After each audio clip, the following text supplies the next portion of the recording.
demonstrate how to prepare the working electrode for the electrochemical measurements. Usually different type of electrodes can be used for the electrochemical measurements, for example the glassy carbon electrodes, but we will use the nickel foam electrodes.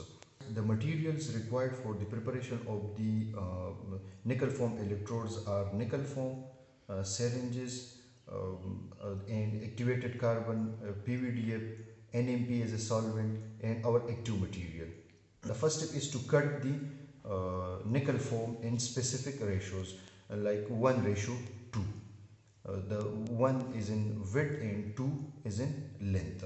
As I have already cut down the nickel foam in these ratios.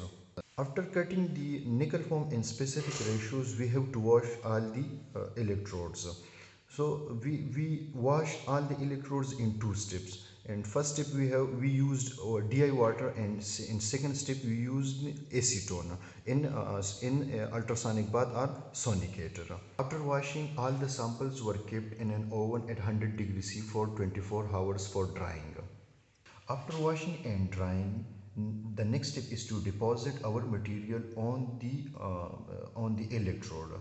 For this purpose, we will prepare a slurry which will contain the active material.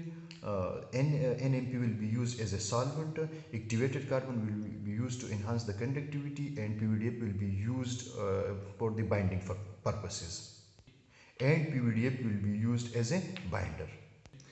All the materials will be mixed in certain ratios. The ratios are, the ratio for the active material will be 85%, for the binder it will be 5%, for activated carbon it will be 10%, and NMP will be used as a solvent.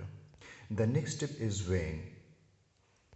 The weight of the active material on the electrodes are very much important for the calculation of the specific capacitance. So we will need to weight our electrodes before and after the deposition of the active material. So we will measure our electrodes. All the materials are mixed according to the ratios I have mentioned earlier. Now I will put the NMP in there to make the slurry.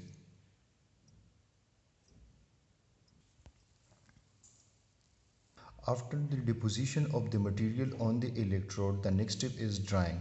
The drying conditions will be 100 degrees centigrade for 24 hours.